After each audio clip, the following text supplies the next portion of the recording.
sourire de Karénine, il gémit, il passe de plus en plus de temps couché dans un coin. Par rapport à l'homme, le chien n'a guère de privilèges, mais il en a un qui est appréciable. Dans son cas, l'euthanasie n'est pas interdite par la loi. L'animal a droit à une mort miséricordieuse. Thomas et Teresa décident donc d'abréger les souffrances de Karénine. Teresa tient sa patte, le chien n'a pas peur, il ne pense qu'à elle. Il lui lèche 2 fois le visage et Thomas pique l'aiguille dans le rein. Dans son ultime essai, Une rencontre, Kundera commente le passage d'un château à l'autre consacré par Céline à l'agonie de sa chienne. Ah, j'ai vu bien des agonies, ici, là, partout. Mais de loin, pas des si belles, discrètes, fidèles. Ce qui nuit dans l'agonie des hommes, c'est le tralala. L'homme est toujours quand même en scène, le plus simple. L'homme, autrement dit, se distingue de l'animal par le tralala. Le tralala est le propre de l'homme dans tous ses états. L'amour, la mort, l'engagement. Je cite l'immortalité.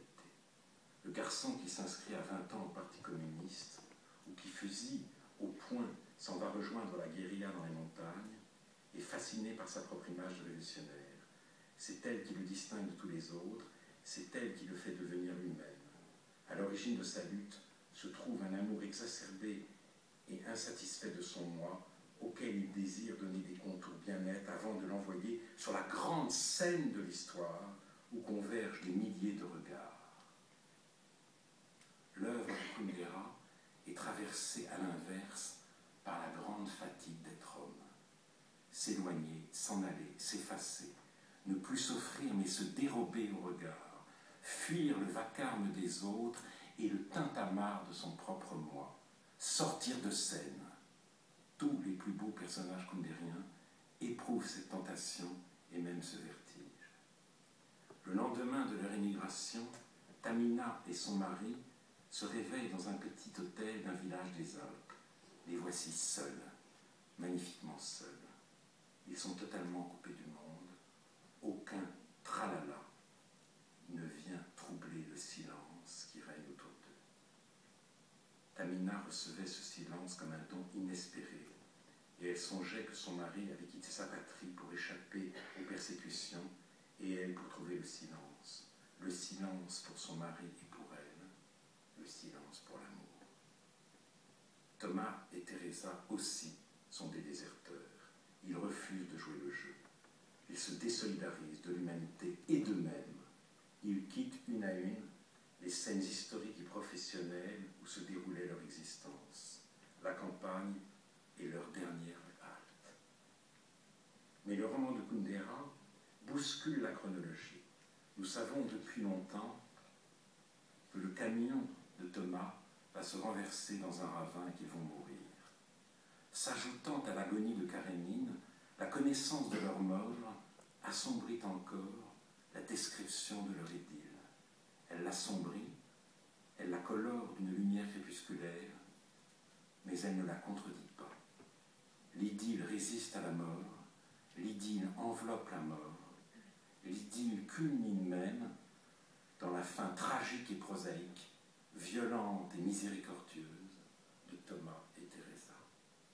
En terminant la lecture de l'insoutenable légèreté de l'être, une très ancienne légende m'est revenue en mémoire, l'histoire de Philémon et Baucis.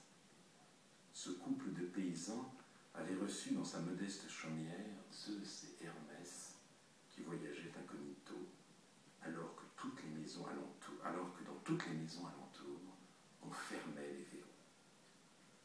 Après avoir envoyé le déluge sur les inhospitaliers, le roi des dieux demanda à Philémon et Baucis ce qu'ils souhaitaient. Philémon répondit : puisse la même heure nous emporter tous les deux. Puissé-je ne jamais voir le bûcher de mon épouse et ne pas être mis par elle au tombeau. Ce vœu se réalisa. Le jour dit, Baucis vit Philémon se couvrir de feu et Philémon vit des feuilles couvrir Baucis. Aujourd'hui encore, lit-on dans les Métamorphoses d'Ovide, l'habitant de Tinos montre deux troncs voisins nés de leur corps. Milan Kundera, qui est le Zeus de son œuvre, a choisi d'accorder à Thomas et Teresa la grâce de mourir ensemble. Il leur a fait cadeau d'un accident fatal, un accident, non un suicide, le pathos n'est décidément pas son fort, mais l'ironie n'est pas son dernier mot.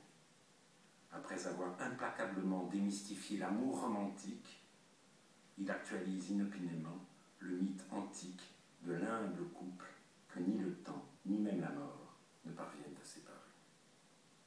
Et l'insoutenable légèreté de l'être, qui se clôt la veille de l'accident, laisse le lecteur dans un étrange état de tristesse paisible, presque heureuse.